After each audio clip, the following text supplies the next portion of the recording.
"So who repaired all 22 of these planes?" Serena Vance asked, her voice echoing across the freezing hangar like an undeniable command. Before her stood the fleet that had just passed a rigorous safety inspection, and behind her was billionaire Julian Thorne, eagerly waiting to finalize the acquisition of the airline. No one answered right away. The pilots looked down at the concrete floor. The technicians glanced at one another. Finally, Captain Marcus Reed, a seasoned black man, slowly raised his hand toward the hangar door. "The man you just fired, ma'am." Serena turned around and saw Leo Whitlock quietly walking out into the bitter cold. Horizon Skies' hangar at Memphis International Airport was not just a giant steel structure. To the night shift workers, it was a world completely detached from daylight. It was a space heavy with the stench of Jet A fuel, cold metal, and the bitter aftertaste of reheated coffee, the only thing that kept the technicians going past 3 a.m. At 7 a.m., when the enormous mechanical doors were rolled halfway open, the gray Tennessee dawn began to spill in, sweeping across a concrete floor polished to the point of reflecting the silhouette of anyone walking by. 22 planes were lined up, their wings gleaming under the high-pressure lights, their nose landing gears perfectly straight as if someone had measured every centimeter with a ruler.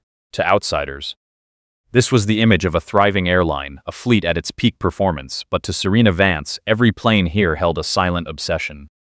Serena stood in the center of the hangar, her high heels tapping dryly against the concrete. At 35, she carried the burden of 3 generations of the Vance family on her shoulders. Her grandfather had built Horizon Skies from scratch, transforming old crop dusters into a symbol of the Memphis skies, and today all that legacy rested in her hands, as fragile as a piece of paper. The audit team from Blackwell Crown Capital was moving in, and they were not easygoing people.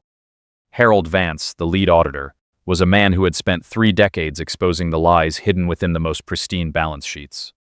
Beside Serena was Graham Hollis, the director of operations, who always appeared in a crisp suit with an overly confident smile. He clutched his leather briefcase like a shield, constantly reassuring Serena, "Don't worry, boss, my team has handled everything. The fleet has never been in better shape." Serena wanted to believe him. She needed to believe him. For the past 6 months, every report on her desk had been a warning. The fleet was aging, parts replacements were delayed. Technical staff were working in a state of exhaustion, and a single minor incident would be enough to ground the entire airline. She had relied on those reports to slash budgets, to squeeze costs, in an attempt to save a sinking ship. However, as Harold Vance began his work, a strange truth gradually unveiled itself. Harold did not travel with a noisy entourage. He walked slowly, removing each engine panel, inspecting every weld, checking every brake system. Every time he gave a slight nod, Graham flashed a triumphant smile. But Serena noticed that the more Harold inspected, the more inexplicably somber his face became. He didn't seem to be looking for faults. Rather, he seemed to be searching for an answer to a phenomenon he couldn't explain. The hydraulic system of the Boeing 737-800 that Graham had reported as needing an overhaul was actually as clean and smooth as if it had just left the factory. The auxiliary power unit, supposedly the weakest point of the fleet, was meticulously maintained, with every single filter brand new. Every maintenance log was perfectly updated down to the very last signature. Serena felt a cold cord tightening in her chest. If everything was this perfect, then where did the disastrous reports she had received over the past half-year come from? Why did Graham Hollis force her to cut the maintenance budget if, in reality, everything was being cared for at such a professional level? She glanced over at the group of technicians standing near the tool cages. They didn't look at her, nor did they look at the audit team. They bowed their heads, their grease-stained hands tightly clasped together. There was a fear enveloping this group. A pressurized silence that Serena felt didn't stem from the fear of being fired, but from some unspoken shame. In the dark corner of the hangar, where the faint neon lights did not reach, a tall figure was quietly packing wrenches into a tool bag. That was Leo Whitlock. He did not stand with the other employees. He stood apart, solitary, with hands so deeply stained with grease that no soap could ever wash them clean. Serena saw Leo, and for a moment their eyes met. Leo's gaze held no anger nor any pleading. It contained an understanding. The stillness of a man who had witnessed all the lies unfolding beneath that perfect facade. "Mr. Vance," Serena called out, her voice slightly hoarse. "Did you find any discrepancies between the reality and the books?" Harold Vance stood up, brushed his hands lightly, and looked straight at Serena. "Boss, if I hadn't seen it with my own eyes, I would tell you that these 2 sets of documents belonged to 2 completely different airlines. This one," he pointed to the plane, was cared for with the love and meticulousness of an expert. And this one, he held up the maintenance log, was written with the sloppiness of someone trying to cover something up. Serena looked at Graham. Graham was still smiling, but that smile had become twisted. She realized that this hangar held more than just 22 planes. It harbored a much bigger secret. A silent war between a man working for the safety of passengers and a scoundrel trying to sell out this entire airline, and she, in her pressure-induced blindness, had unwittingly sided with the villain. The air in the hangar suddenly became thick, as if the oxygen in this vast space had just been drained.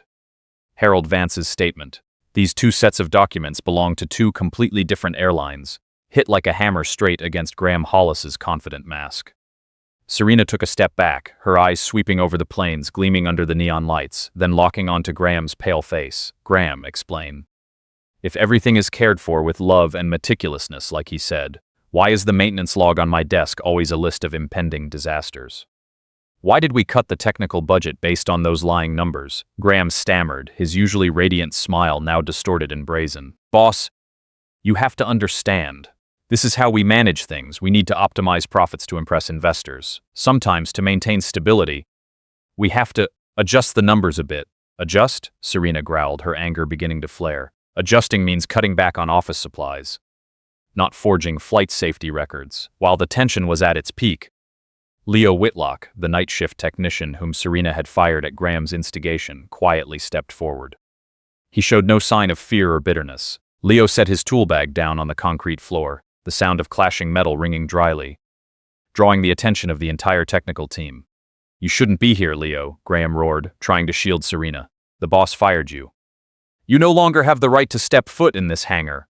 Leo didn't even look at Graham. He directed his gaze straight at Serena, his deep eyes harboring an unusual calmness. "I'm not here to ask for my job back, Ms. Vance.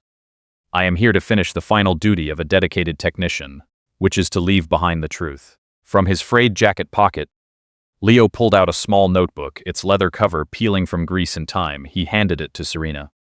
"This is not the official maintenance log," Graham demanded. "I write. This is the actual log. Every incident, every rejected parts replacement, every time I had to pay out of my own pocket for small parts to ensure the planes wouldn't malfunction during takeoff. It is all in here." Serena trembled as she flipped open the notebook. The even blue ink handwriting meticulously detailed every incident. There were days when Leo had to work 16 hours straight, personally welding cracked aluminum frames that should have been replaced. But because the budget was slashed by Graham, he chose to reinforce them so the planes would still meet minimum safety standards. The truth beneath the facade gradually revealed itself. Graham Hollis was not a brilliant director of operations. He was a parasite. He had deliberately reported the fleet's condition as worse than reality to force Serena to cut maintenance costs. The money saved from those forged reports was never transferred to Horizon Sky's treasury, but quietly funneled into personal offshore accounts. Or worse, used to curry favor with Julian Thorne, the billionaire waiting to swallow this airline whole. "He's been doing that for the past 6 months, Captain Marcus Reed spoke up, his voice somber. "Whenever we reported a minor fault, Graham blocked it. But every night, Leo would sneak into the hangar. He didn't allow any plane to take off unless he had personally rechecked it. Hundreds of lives were saved by him without them ever knowing. The entire hangar plunged into a deathly silence. The young technicians, who had previously bowed their heads in fear, now began to hold their heads high. One of them stepped forward and bravely spoke up. Graham threatened to fire anyone who dared to expose this. He said if we disobeyed him, he would destroy our careers in the aviation industry. That truth was like a sharp knife slicing through the glamorous facade Graham had painstakingly built. It turned out, Horizon Skies was not degrading at all. It was merely being starved by a greedy man, kept alive by a silent black man, the very man Serena had personally pushed out the gates because she believed the sweet lies of a villain. Serena looked at the notebook in her hands, then at Graham, who was now backing away toward the door, his face as pale as a corpse. Her arrogance, her blind faith in the numbers on the reports had almost made her an accomplice to a horrifying tragedy. "Graham," Serena said, her voice no longer trembling but becoming steely and cold, "you are not just a fraud, you are a potential murderer." In that moment, the facade of a luxury airline was completely torn apart, leaving only the naked, painful truth. But in the ruins of those lies, Serena saw the light of a true hero, one she had almost lost forever. The space in the hangar was no longer a place for lifeless machines. When the truth of Leo's notebook was exposed, the planes lying dormant in long rows suddenly became living witnesses, telling the story of the silent dedication that this airline had almost buried. Serena walked slowly along the indoor tarmac, led by Leo and Harold Vance. Every time they stopped in front of a plane, Harold reached up to the control panel, cross-checking the component's identification code with the detailed notes in Leo's book. The more he inspected, the more the veteran auditor fell silent. He did not find negligence. He found scars that had been masterfully healed. Look at this. Harold pointed to the control panel under the wing of the Boeing numbered 782. He removed the panel cover, revealing the wiring system inside. According to Graham's report, this wiring harness broke 4 months ago and needed replacing at a cost of up to $50,000. But look, it's not broken at all. Instead, it's wrapped in specialized insulation material, soldered back together with absolute precision. This isn't a temporary fix. This is the craftsmanship of a master. Leo stood nearby, quiet. He didn't need to explain. But his eyes swept over that insulation wrap as if looking at an old friend. That system only had a loose connector due to vibration. It didn't need a complete replacement. Graham wanted me to record it as a critical failure to siphon off the budget, and I refused. He threatened to fire me, so I did it during the night shift, right after he left. The deeper they went into the fleet of 22, the more the planes spoke in their own way. On the next jet, they discovered the braking system had been recalibrated to parameters more optimal than any standard the airline had ever required. Captain Marcus Reed, who was observing alongside his colleagues, spoke up emotionally. That's the exact plane I flew during the February blizzard. That night, when this plane's brakes showed signs of delayed response, I reported it to operations. But Graham replied that it was a normal issue for older aircraft models. I was going to file a grounding report, but the next morning, the plane worked perfectly. I thought it was a miracle by the maintenance team. It turns out it was you, Leo. Leo just gave a slight nod. He didn't want to be a hero. He just wanted the flights to take off safely. The speaking of the planes also came from the smallest details. On older Boeings, load-bearing aluminum frames frequently developed hairline cracks due to air pressure, a classic flaw that forced many airlines to ground flights. Graham regularly ordered the technicians to polish the surface to blindside inspection teams. But Leo had secretly fabricated reinforced alloy shims, securely attaching them to the back of the load-bearing struts. These shims were so well hidden that even Harold Vance, dubbed the Fault Hunter, took a long while to notice them. "You fabricated these shims yourself?" Harold asked in astonishment, his hand touching the shiny metal layer. "They meet international aviation safety standards, and are even more durable than the original parts. Leo, how did you do this in the dark?" "In my workshop at home," Leo replied calmly. "I used old equipment measuring parameters from the manufacturer's original technical blueprints. Planes don't lie. If you give them a chance to fly, they will fly, but if you starve them, they will betray you. I simply listened to their roar every time they land." The atmosphere in the hangar completely changed. The young technicians, who had previously bowed their heads in fear, now stood with their backs straight, looking at the planes with a newfound pride. They no longer saw those machines as a burden, but saw them as a testament to the truth. Every weld, every alloy shim, every insulated connector was evidence of the decency of a man they had almost lost under the flickering neon lights. Serena Harrington stood among those planes and felt as if she herself were being replaced. She realized her blindness had almost made her someone standing on the ruins of abandoned souls. She had once believed in the numbers on the spreadsheets, dry numbers conjured up by Graham to deceive. But here, in the whisper of the engines, in the grease stains on Leo's hands, she saw the true lifeblood of the airline. When the 22nd plane was finished being inspected, Harold Vance closed the logbook. He didn't record a single fault. He turned to Serena, his eyes no longer holding the sternness of a fault hunter, but the respect for someone who had just found a treasure. "Ms. Vance," he said, "you don't have a fleet on the verge of collapse. You hold in your hands a fleet protected by loyalty and skills that no amount of money can buy, and frankly, this is the first time in my 30-year career that I've witnessed this level of dedication. These planes aren't just speaking about safety. They are speaking about the honor of the man who saved them." Serena looked around the hangar. She didn't see numbers. She didn't see financial risks, nor did she see the threat of billionaire Julian Thorne. She only saw 22 planes standing there, majestic and proud, like the most loyal soldiers who had just won a great battle alongside their master. And in the center of that formation, the night mechanic Leo Whitlock stood, quietly wiping the oil from his hands, as if he had never truly left. That was when Serena understood that her legacy did not lie in profit reports, but in the very people standing here, in the shadows of the hangar. Keeping the skies ever peaceful, the board meeting took place that same afternoon in the glass room, facing directly onto the runway. The atmosphere was heavy, as if a storm were about to sweep through. Serena, with eyes swollen from emotion and anger, sat at the head of the table. Opposite her was Graham Hollis, who was trying to maintain a calm exterior, and Julian Thorne, the billionaire with eyes as cold as the numbers on a balance sheet. The punishment began with a suffocatingly prolonged silence. Serena didn't say a word. She simply slid a tablet toward the center of the conference table. The screen was playing a video extracted from the hangar's security cameras. In it, Graham Hollis wasn't just faking records. He was sitting in his private office, laughing with an associate, sharing confidential files regarding Horizon Skies' business strategy with Julian Thorne's assistant. Every conspiracy was laid bare. Graham wasn't optimizing the airline at all. He was actively sabotaging it to create a pretext for Julian to seize its assets. Graham turned pale. He stammered, intending to cite a misunderstanding or work pressure, but this time no one in the room stood by him. Serena stood up, her voice echoing throughout the glass room. "You didn't just steal money from the operating fund, Graham.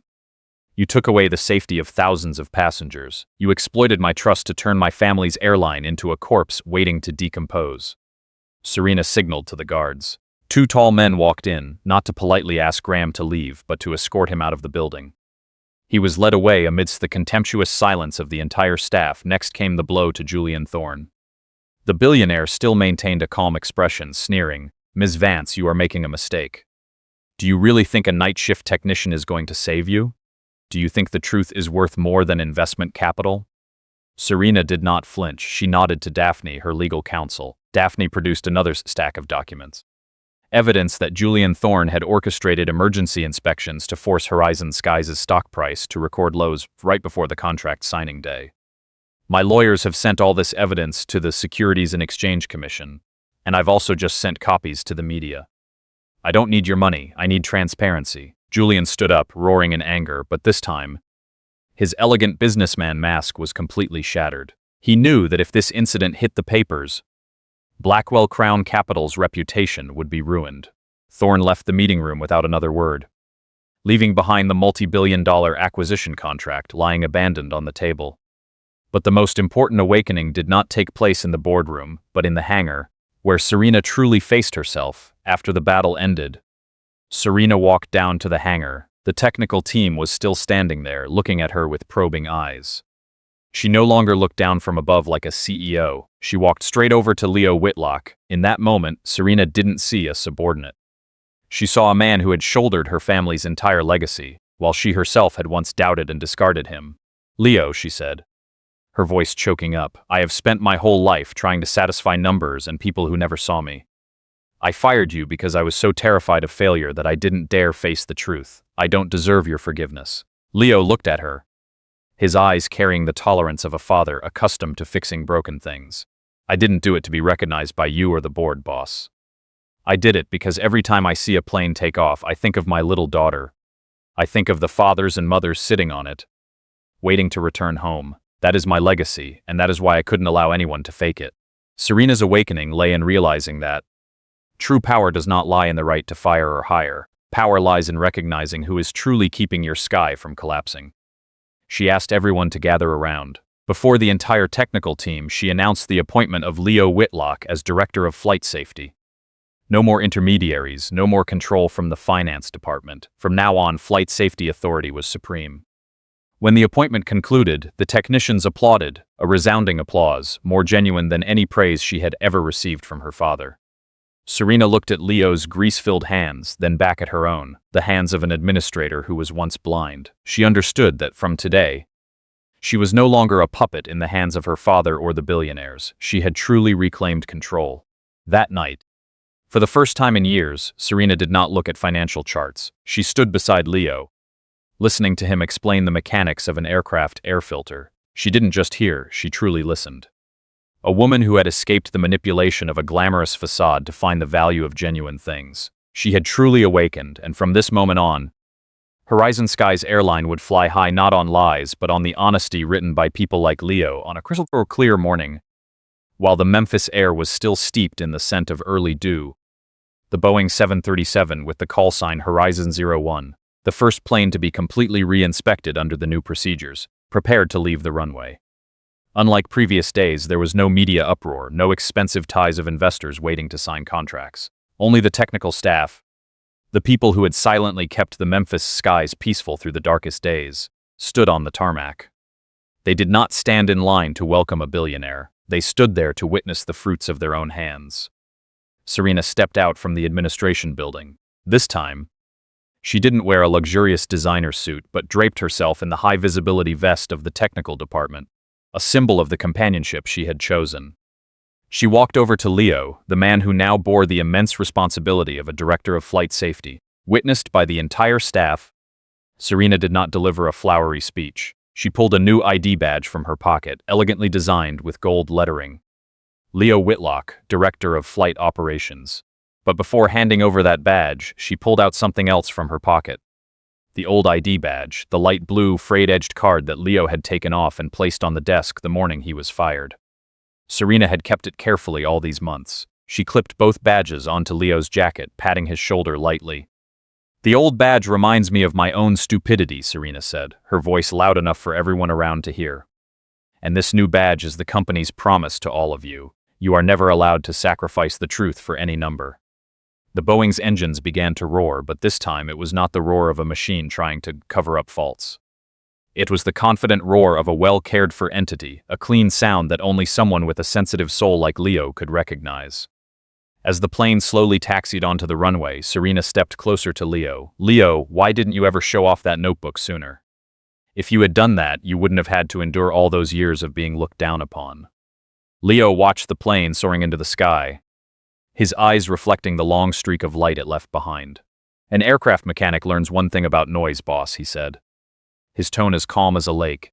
"Noise never helps you find a fault. When an engine malfunctions, you must not yell at it. You have to stay silent. Listen and trace the slightest abnormal sound to find its source. Patience finds the fault, volume only masks it." He paused for a moment and continued, "I didn't keep that notebook for revenge. I kept it because I know that truth is like gravity. You can try to ignore it for a while, but eventually it will pull everything back to its rightful place. Today, we are just returning everything to its proper gravity." That day, Horizon Skies was no longer an airline on the brink of bankruptcy. It had become a symbol of justice. The cracks in the aluminum frames had been replaced, the lies had been swept away, and most importantly, the faith of the people working in the hangar had been restored, as the plane shrank into a black dot in the high blue sky.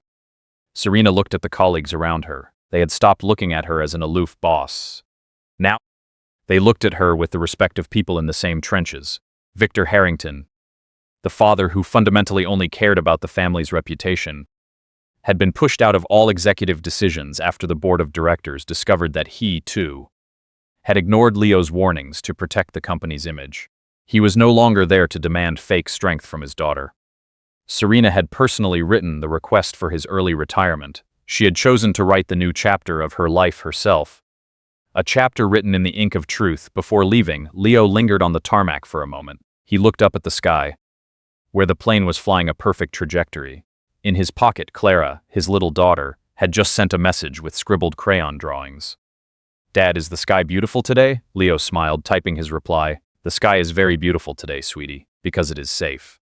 It was the day of justice. There were no spectacular fireworks, no lavish celebration parties. There was only the peace of people doing the right thing, in the right place, and with the right conscience. To Serena, this was not the end, but the beginning of a new empire, where value is not measured by market capitalization, but by the reliability of the grease-stained hands that kept the sky forever with humanity. As the sunset dyed the runway red, Serena turned back to look at the hangar one last time before leaving. Everything had returned to its place. The 22 planes stood there, steel warriors that had recovered their souls, and in Memphis, the passengers on those flights would never know that their lives had been protected by a silent man, and a leader who dared to abandon her arrogance to touch the truth.